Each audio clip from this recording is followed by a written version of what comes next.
Hello friends, welcome back to knowledge garden. આજના વિડીયોમાં આપણે ધોરણ 10 પ્રકરણ 2 બહુપદી અને એના મોસ્ટ આઈએમપી દાખલા એટલે કે અવયવ કરશું. આ અવયવ છે તમને પરીક્ષામાં ઘણી બધી વાર પૂછાણા છે અને ગણિતનો પાયો જ આપણો અવયવ છે. માત્ર અવયવ છે એ બીજા ચેપ્ટર માટે જ શીખવા એવું જરૂરી નથી. બીજા ચેપ્ટરમાં, ચોથા ચેપ્ટરમાં અને પાછળ પણ ઘણા બધા ચેપ્ટરોની અંદર, જેમ કે સમાંતર શ્રેણી છે, એમાં પણ તમને અવયવ તો આવશે જ. તો અવયવ શીખવા એ ખૂબ જ જરૂરી છે. અવયવ છે એ ગણિતનો પાયો છે. તો આજે આપણે જોઈએ ધોરણ 10 જે 2.2 એની અંદર બધા અવયવ આપેલા છે અને આ અવયવ છે એની સાથે તમારે એના શૂન્ય શોધવાના, શૂન્ય અને સહગુણક વચ્ચેનો સંબંધ પણ ચેક કરવાનો છે અને તમને આ પ્રશ્ન સીધો 3 માર્ક્સમાં પૂછાતો હોય છે. તો જોઈએ હવે દાખલો 3. આ દાખલો 3 છે એ પણ કંઈક એક્સ્ટ્રા ઓર્ડિનરી છે. કેવી રીતે? તો તમે અહીંયા જોશો કે તમે જેવો અવયવ જુઓ, હવે અવયવ કાઢતા આવડી ગયો એટલે તમે સીધું એમ કરશો કે 6 સત્તા તો 42 અને બાદબાકી 3 અને પછી પાળો ગોતશો કે કેનો ગુણાકાર 42 થાય છે, કેની બાદબાકી 3 થાય છે. જવાબ આવતો નથી, પરીક્ષા છે અને પેપરમાં મૂંઝાઈ ગયા કે ભાઈ અવયવનો દાખલો છે, અવયવ આવડે પણ છે પણ આના અવયવ કેમ પડતા નથી, ટાણામાંથી જ કેમ પાડા યાદ આવતા નથી. પણ ભાઈ સ્ટોપ, જરાક જુઓ આ રકમને ધ્યાનથી. અવયવનો દાખલો છે પણ રકમ ગોઠવેલી નથી. તો ખાસ ધ્યાન રાખવાનું કે જ્યારે પણ કોઈ અવયવના દાખલા હોય તો સીધા દાખલા ગણવાથી પહેલા તમારે જોવાની કે એની રકમ ગોઠવેલી છે કે નહીં. અહીંયા જુઓ 6x² -3 -7x. તો જ્યારે પણ અવયવના દાખલા હોય ત્યારે પહેલા 2 ઘાતવાળો પદ આવવો જોઈએ, પછી 1 ઘાતવાળો પદ આવવો જોઈએ અને પછી 0 ઘાતવાળો પદ આવવો જોઈએ. એટલે કે રકમ ગોઠવેલી ના હોય ત્યારે તમારે રકમ ગોઠવવાની હોય છે. એટલે અહીંયા તમારે રકમ ગોઠવવી પડે. હવે જો ભાઈ તમારું 10મું ધોરણ છે, બોર્ડ છે, એટલે એવું ન હોય કે બેઠે બેઠું ચોપડીનો જ દાખલો પૂછે.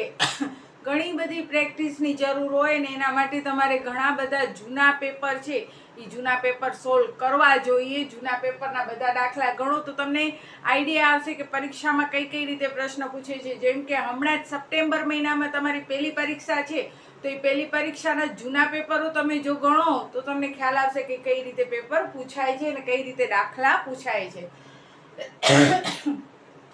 અહીંયા 6x² -7x -3 પેલા મેં રકમ ગોઠવી નાખી. હવે એના અવયવ પાડશું. જેને અવયવ ના આવડતા હોય બરોબર બોર્ડ ઉપર ધ્યાન આપે. 6 તેરી 18 પેલા અને છેલ્લાનો ગુણાકાર કરવાનો. 6 તેરી 18 એટલે ગુણાકાર 18 જોઈએ છે અને બાદબાકી જોઈએ છીએ આપણને 7. ગુણાકાર 6 તેરી 18 થવો જોઈએ. પેલા અને છેલ્લા પદ જેટલો ગુણાકાર.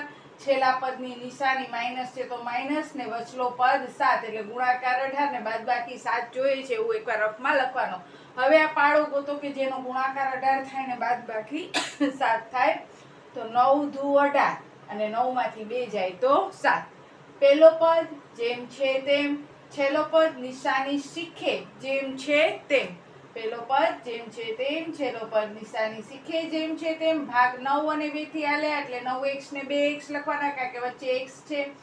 હવે અહીંયા જે પહેલી નિશાની છે આ બંનેમાંથી જે મોટા હોય એને આપી દેવાની. સોરી. તો અહીંયા બંનેમાંથી જે મોટા પદ છે એને આપણે આપી દઈએ છીએ. તો આ માઇનસની નિશાની, તો 9 મોટા છે એટલે 9 આગળ માઇનસ કર્યા, પણ આપણને જોઈએ છે -7.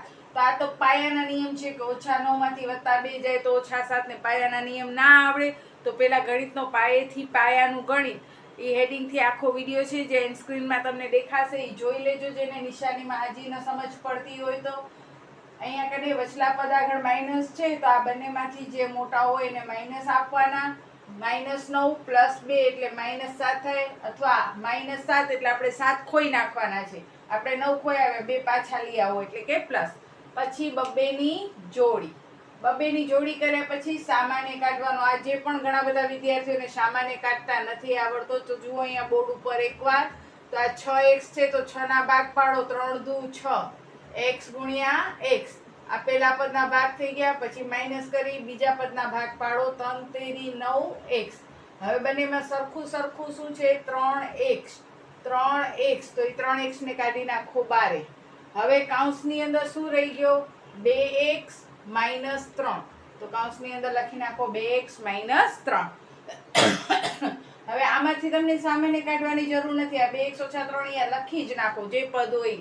હવે જોવાનું કે અહીંયા વત્તા 2x જોઈએ છે તો 2x તો છે જ, તો અહીંયા વત્તા કરી. હવે 2x ને કેટલા વડે ગુણીએ તો એ 2x જ રહે, તો 1 વડે ગુણવાનું એટલે 2x એકા 2x પ્લસ માઇનસ માઇનસ 3 એકા 3.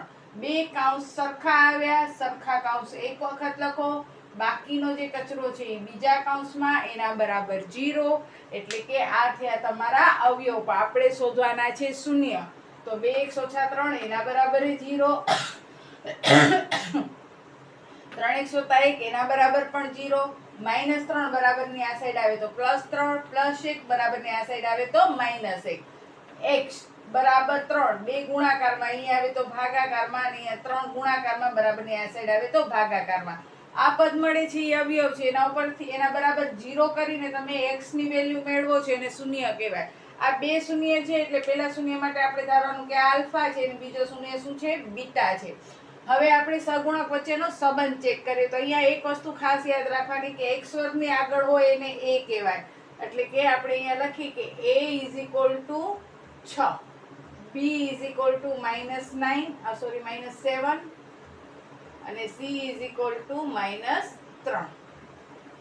અહીંયા અમે સાઈડમાં લખ્યું છે a બરાબર 6, b બરાબર -7 ને c બરાબર 3. આને આધારે x વર્ગની આગળ હોય સહગુણક એને a કહેવાય, પછી x ની આગળ હોય નિશાની શીખે લખવાનો એ b કહેવાય, અને અચળ પદ c કહેવાય.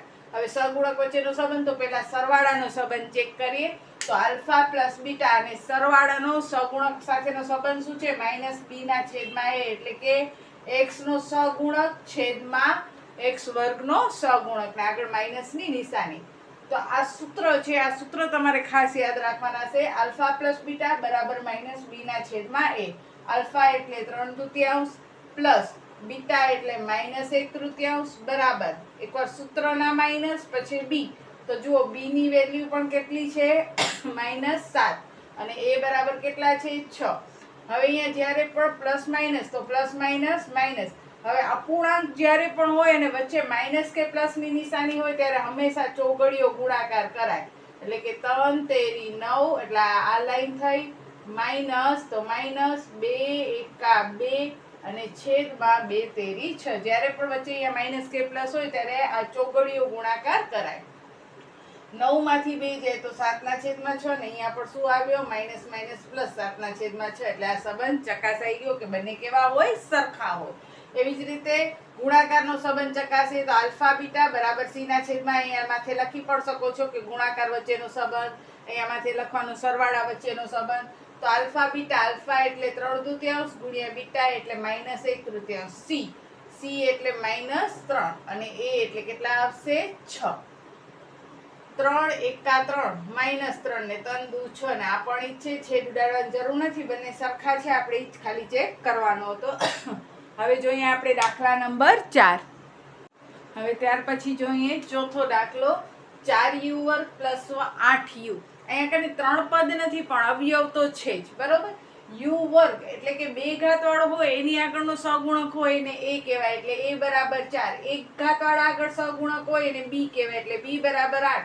અને એ અચળ પદ નથી, આપણે +0 પણ કરી શકીએ, તો અચળ પદ નથી એટલે c બરાબર 0. હવે આના અવયવ કેમ પાડવાના? તો જુઓ અહીંયા કને સામાન્ય નીકળે છે, 4 ના પાડામાં 8 આવે, બંનેની અંદર u પણ છે, તો 4u ને કોમન કાઢો તો 4u ગુણ્યા u એટલે 4u².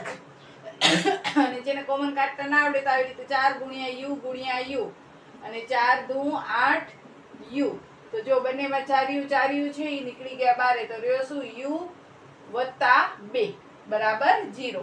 હવે પેલો પદ બરાબર 0 એટલે 4u બરાબર 0, u + 2 બરાબર પણ 0. હવે u આપણે અહીંયા ને અહીંયા રાખીએ તો 4 અહીંયા ગુણાકારમાં આ સાઈડ આવે તો ભાગાકારમાં, અને અહીંયા +2 બરાબર ને આ સાઈડ આવે તો -2. એટલે u ની આપણને બે વેલ્યુ મળી, 0 અને -2. જો જેટલી ઘાત છે એટલા શૂન્ય મળે છે આપણને, રાઈટ. તો અહીંયા 2 ઘાત છે તો 2 શૂન્ય મળ્યા. 1u બરાબર 0 છે એટલે 1 શૂન્યની વેલ્યુ 0 છે ને 1 શૂન્યની વેલ્યુ -2 છે. હવે સહગુણક વચ્ચેનો સંબંધ ચેક કરીએ તો આલ્ફા પ્લસ બીટા બરાબર -b/a થવો જોઈએ. તો અહીંયા આલ્ફા એટલે 0 અને બીટા એટલે -2 છે, એટલે પ્લસ માઇનસ -2. અને અહીંયા -b તો પેલા સૂત્રના માઇનસ અને b ની જગ્યાએ કેટલા લખશું? 8. અને છેદમાં a એટલે કેટલા આવે 4. 4 ભાગ્યા 8 એટલે કે 8 ભાગ્યા 4 એટલે -2 થઈ ગયા બે સરખા. એવી જ રીતે આલ્ફા ગુણ્યા બીટા ગુણાકાર વચ્ચેનો સંબંધ ચેક કરીએ તો આલ્ફા બીટા બરાબર શું થવો જોઈએ? c ના છેદમાં a થવો જોઈએ. આલ્ફા એટલે 0, બીટા એટલે -2, 0 ગુણ્યા -2 એટલે 0 ને અહીંયા c એટલે 0 અને a એટલે 4. અચળ પદ નથી એટલે c બરાબર 0, a બરાબર 4 એટલે એ આન્સર પણ કેવો થઈ ગયો? 0.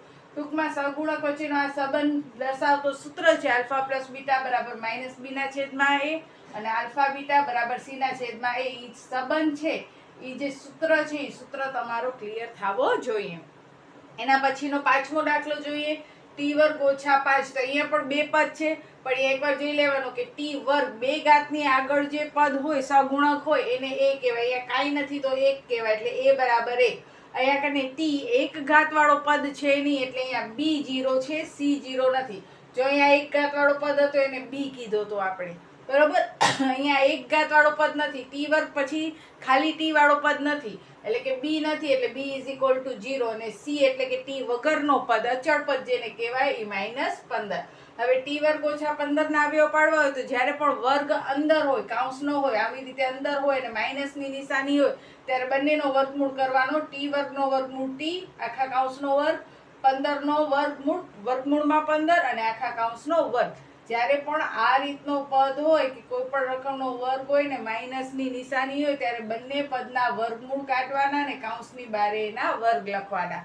હવે આ બંને જે વર્ગમૂળ છે, આ બંને વર્ગમૂળ નિત્યસમવાળો વિડીયો જોજો તો ખ્યાલ આવશે કે આને હું 22 સ્ટાઇલ કહું છું. ગણિતની ભાષા નથી, આ યાદ રાખવાની ભાષા છે કે 22 સ્ટાઇલ. 22 એટલે બાવાની 22, 22 પણ ગામડાની અંદર તળપદી ભાષામાં 22 બોલતા હોય. તો જ્યારે પણ આ ટાઈપના અવયવ આવે ત્યારે તમારે શું કરવાનું? આ બે 22 ને અડ્યા વગર એકબીજાના ઘરમાં ઘૂસી જવાનું. આ તમારું કાઉન્સ, તમારા ઘર છે એટલે કે t ઓછા વર્ગમૂળ 15 એકવાર ઘૂસી ગયા, 22 ને ખબર પડી ગઈ.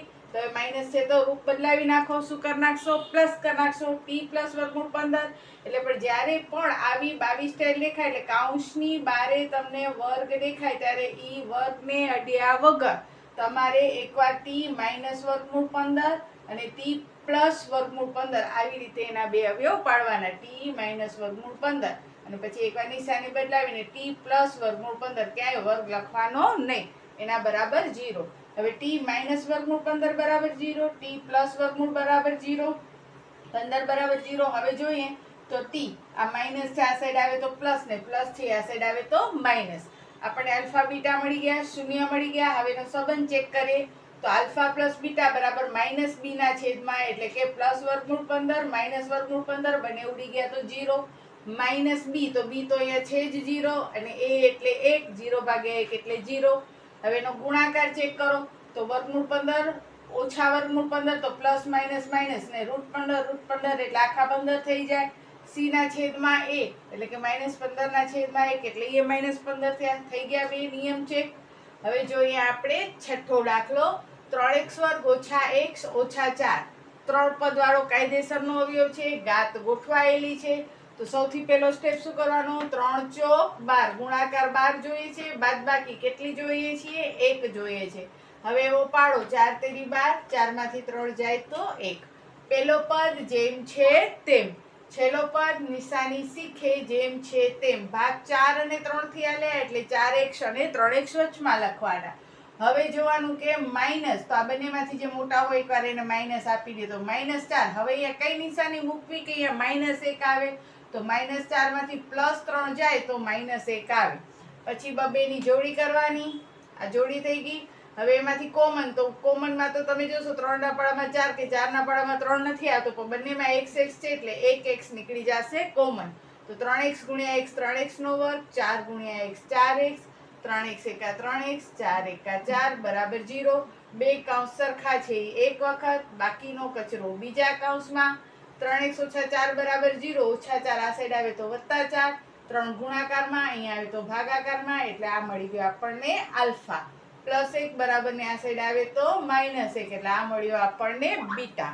ફરી સહગુણક વચ્ચેનો સંબંધ ચેક કરો તો આલ્ફા પ્લસ બીટા બરાબર -b ના છેદમાં a થવો જોઈએ. તો 4/3 -1 પ્લસ માઇનસ -1 3 એકા 3, 3 ને 4, તો 4 માંથી 3 જાય તો 1, એના છેદમાં પાછા 3. આવી રીતે જ્યારે હોય ત્યારે આપણે આખો રાઉન્ડ ફેરવાનો. 3 એકા 3, 4 માંથી 3 જાય તો 1, અને એના છેદમાં પાછા 3. માઇનસ માઇનસ પ્લસ 1 ના છેદમાં 3. અહીંયા 3 એકા 3 ને 4 માંથી 3 બાદ કર્યા, 4 મોટા પદ છે એટલે પ્લસ આવશે. પછી આલ્ફા બીટા, તો 4/3 ગુણ્યા -1, તો -4/3. હવે જો અહીંયા કને બી, તો બી કેટલા છે આપણા કને? -1, તો માઇનસ માઇનસ પ્લસ 1 થઈ ગયો, અને એ 3 હતા. અહીંયા સી કેટલા છે? -4, અને એ એટલે 3, તો -4 એકા 4 ને છેદમાં 3 થઈ ગયા બે સરખા. તો આવી રીતે સહગુણક વચ્ચેનો સંબંધનું જે આ સૂત્ર છે એ બંને ઇક્વલ થવા જોઈએ. તો આવા દાખલા છે એ તમને 2 થી 3 માર્ક્સમાં પરીક્ષામાં પૂછાય છે. હવે નેક્સ્ટ વિડીયોમાં આપણે જોશું 2.2 ની અંદર શૂન્ય આપેલા હશે અને એને આધારે તમારે સમીકરણ બનાવવાના હશે, અને એની ખૂબ જ શોર્ટકટ રીત જોશું. તો આ વિડીયો જો તમને ગમ્યો હોય તો એક સરસ મજાનો લાઈક કરજો. ન સમજાણું હોય અથવા અન્ય કંઈ તમને શીખવું હોય તો કોમેન્ટ્સ કરજો, અને તમારા ફ્રેન્ડ્સને જરૂર શેર કરજો. તો બસ આજના વિડીયોમાં આટલું જ. ત્યાં સુધી બધાને જય હિન્દ, જય ભારત. સૌ ભણે સૌ આગળ વધે. બાય.